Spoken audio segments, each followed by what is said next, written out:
Welcome back. In the notes today, we are covering 4.3 Part 2, which is focused on writing equations. So for our warm-up, go ahead and pause the video as you complete the warm-up on your lesson agenda. We are graphing the following equation. It is in standard form. So as a hint, you could rewrite this equation in slope-intercept form first, then use that to graph. So pause the video, complete the warm-up. When you're done, hit play. All right, so at this point you should be done with your warm-up. So let's go through this quickly. We're writing this in slope-intercept form, so we're solving for y. So the first thing I want to do is get rid of the x term. The opposite of having 5x's is subtracting 5x's. Notice I'm left with negative 3y. It's very easy to forget about that negative there. All right, so it's subtracting 3y on the left, so negative 3y. And then we got negative 5x plus 15. All right, then we need to get rid of the coefficient in front of y. The inverse operation of multiplying by negative 3 is to divide by negative 3. So we get y is equal to negative divided by negative is a positive 5/3 x, and 15 divided by negative 3 is negative 5. So our slope is 5/3. And our y-intercept is negative 5, or the point 0, negative 5. So we're starting with our coordinate, our ordered pair for y-intercept 0, negative 5. That's 0 is in the middle, and then we go down 5. So we're on the y-axis down 5. Then our slope says 5/3, so we're going up 5, right 3. And then up 5 again, and right 3, and up 5 again, and right 3. Now, I can't go any further in that direction, or I'm going to be off the graph. So instead, I can go the opposite direction and get my values down here, my points down there. So instead of going up 5, right 3, I do the opposite. Down 5, left 3. And I plot a point. Once I have all of those points on my graph, I'm going to draw a line through those points. Because there's so many of them, it helps me draw a straighter line.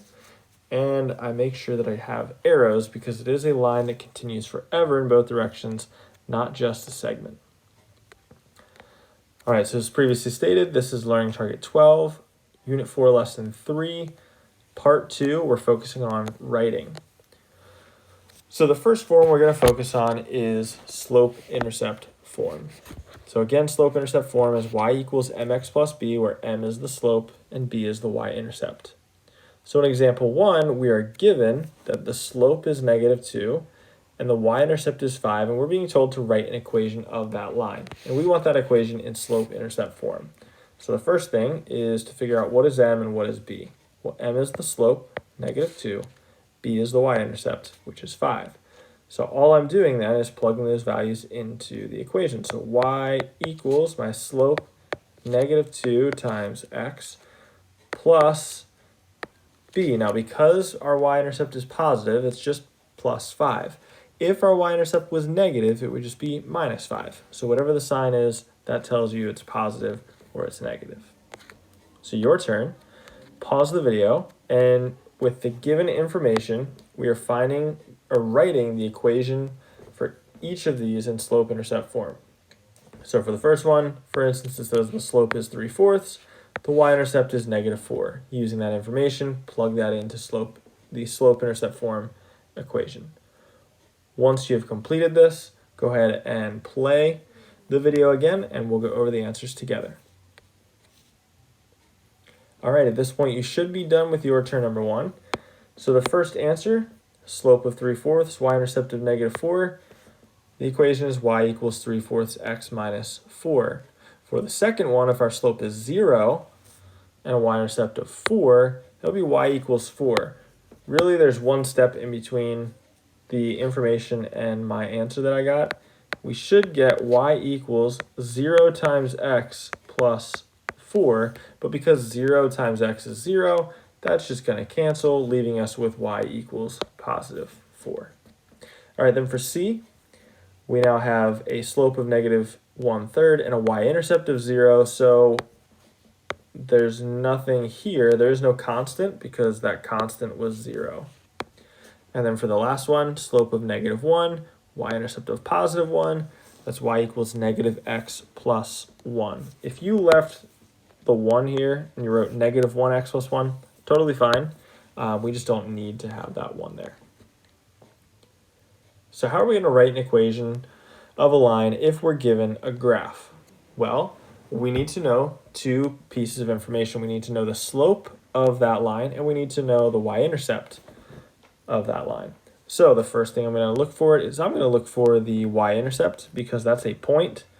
That's the point where we cross the y-axis. That's right here at +4. That's B, my y-intercept. Then the slope, I need a second good point.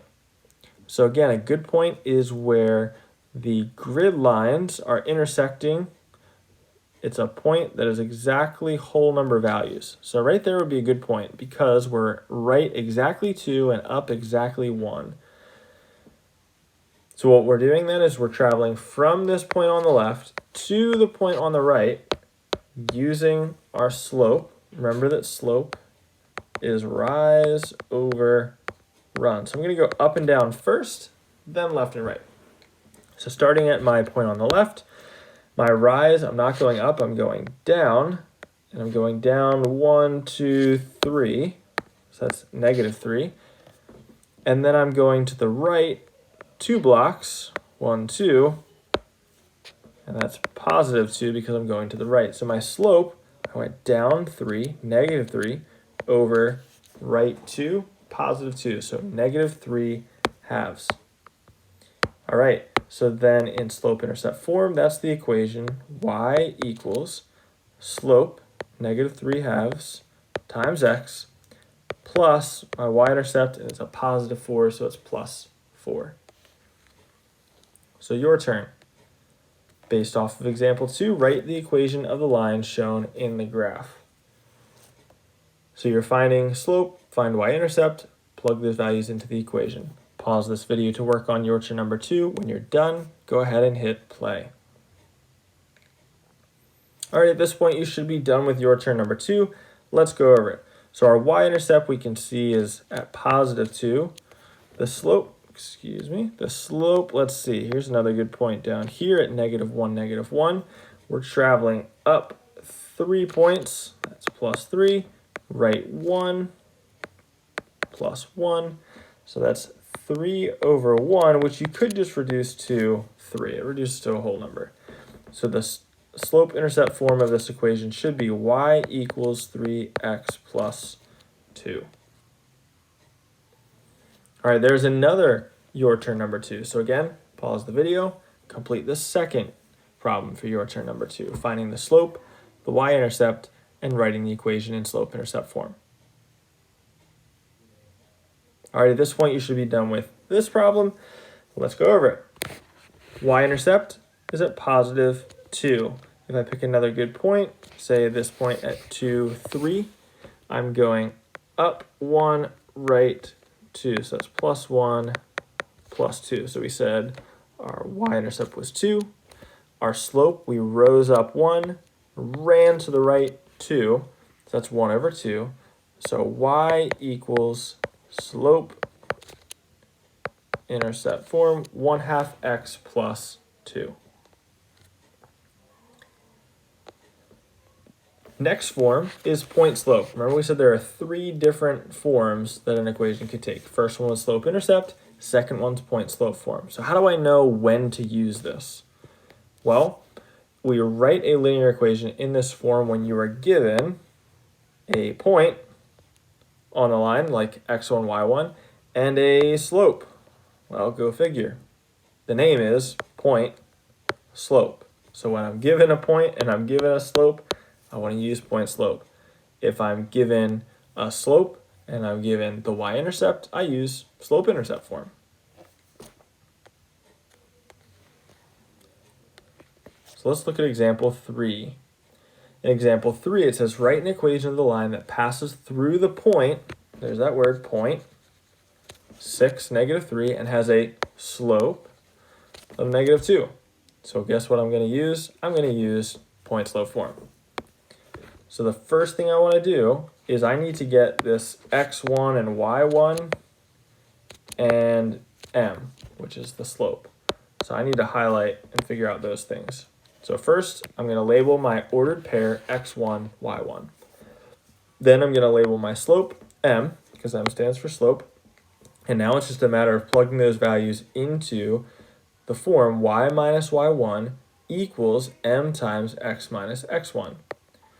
When I do that, let's pause and notice some things. Y minus, I put the minus sign, then I plug in y1. Well, y1 was negative, so I'm going to be subtracting a negative. Push pause on that for now, because let's continue on. Then for our slope, we plugged in -2. Everything's good there. X minus 6. It was a positive 6, but the formula says subtract that value. So that's why I have minus 6. So let's go back to this area here, this double negative. What happens when I subtract a negative? Well, I get a positive. So notice that this double negative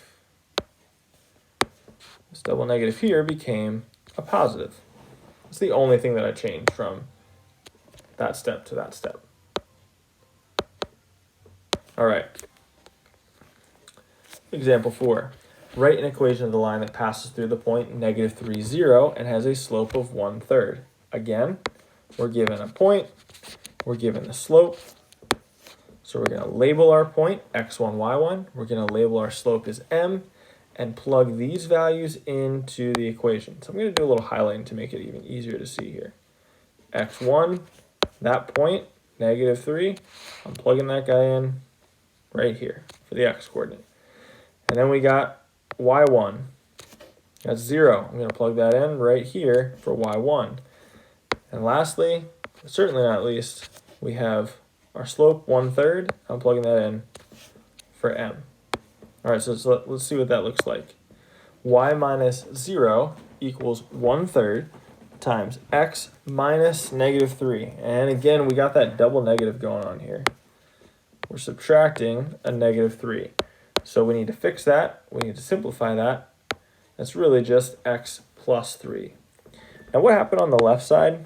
Well, y minus 0 is just y. If we subtract y from anything, it stays the same. So I just simplified that as y equals 1/3 times x plus 3. So your turn number 3, write an equation of the line that passes through the point 0, 4 and has a slope of -2. So we're using point slope form. So for your convenience, I put that equation up here at the top so you can reference that.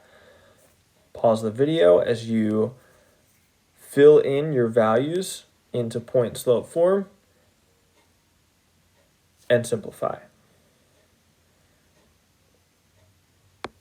All right, so at this point you should be done plugging your values in. The equation you should have gotten where we plug in y minus 4 equals -2 times x minus 0. If you stop here, that's okay. It just said write an equation. That's an equation. If you took it a step further, we could have realized that x minus 0 is just x. So this step just replaces x minus 0 with just x, because x minus 0 is x. Now, what does the second part say? It says write an equation of the line that passes through the point -5, -3, and has a slope of 1. Okay, so it's just asking for another equation. So pause the video again, and we want to now write an equation that passes through the point -5, -3, and has a slope of 1. Once you're done, go ahead and hit play, and I'll go over the answers with you. All right, at this point you should be done. Here's the equation you should have gotten. Y plus 3, we would have gotten a double negative there, equals 1 times x plus 5. Because both of these are negative, we're going to be subtracting negatives. We're going to get double negatives, which is why these ended up being positive. All right, so rewriting linear equations, point slope to slope intercept form. So here's what we want to do now. It is much easier for us to go back and forth if it's in slope intercept form. Like if I want to regraph this, Or if I want to understand this equation a little bit better, oftentimes slope-intercept form gives us more relevant information, like the slope, what direction are we headed in? Or the y-intercept, what is our starting point? Right? So this form is really helpful for us in many contexts. So it's beneficial to be able to know how to get our equations in that form. So step number one, what we want to do is we want to, starting with point slope form, we're going to distribute that slope to each term in parentheses. So this m, this slope right here, we're going to distribute that guy to both terms, the x and whatever that x1 coordinate are. The second step is we want to then solve for y, meaning we want to get y by itself by adding or subtracting the constant to the other side of the equation. So we're going to add or subtract the constant to the other side of the equation. So if this is minus y, we're going to add y to move it over. We're doing inverse operations. So those are our two steps. So looking at example 5, if we want to rewrite this in slope-intercept form, here are those two steps in action. I'm first going to take this 1/2, the slope, and I'm going to distribute it to both terms. So I'm simplifying the right side of the equation. Y minus 5 equals 1/2 times x is 1/2 x, and 1/2 times 6 is 3, so plus 3. Then I want to get y by itself, so I got to get rid of this -5. So to do that, I'm going to add 5, because it is the inverse operation of subtracting 5. Those cancel, leaving me with y equals 1/2 x plus 8. That is our equation in slope-intercept form. 2 steps converts it from point slope to slope-intercept. So your turn number 4, right? I left all the information here for you at the top and on the left side. Using those 2 steps, well, I guess I kind of already gave you the answer. But if you weren't looking, let's pretend you didn't see it. Use those 2 steps to convert this equation into slope-intercept form. Pause the video as you complete this problem. When you're done, go ahead and hit play. All right, so I know no one has any clue what the answer is. So let's go ahead and go over it. If we distribute -5 to both terms, we got -5x plus 20, because we got negative times a negative. Then we want to get rid of the positive 7, so we subtract 7. And, oh my goodness, what a shocker, y equals -5x plus 13. Who would have guessed? All right. That brings us to the end of day 1 for 4.3 part 2. So what I would like you to do now is complete self-quiz number 1 on the back of the agenda. Again, this agenda is 4.3 part 2. We're talking about writing equations with this part. Just completing self-quiz number 1. So there are 4 problems. 3 of them, you're writing the equation from the graph. The 4th one, you're writing an equation of the line that passes through a point and a slope. It does not have to be in any form. It can be in point slope form. It can be in slope intercept form. Use the information and figure out which form would be most appropriate based off of the information you're given. Another thing I want to point out about these 2 graphs. These are unique graphs. When we have horizontal and vertical lines, we talked about those in prior notes. So if you're forgetting how to write equations for those, flip back into your notes. We've talked about this already, especially when we talked about x-intercepts and y-intercepts. So just be mindful of that. Those are 2 kind of special, unique equations. All right, that concludes day 1 of 4.3 part 2.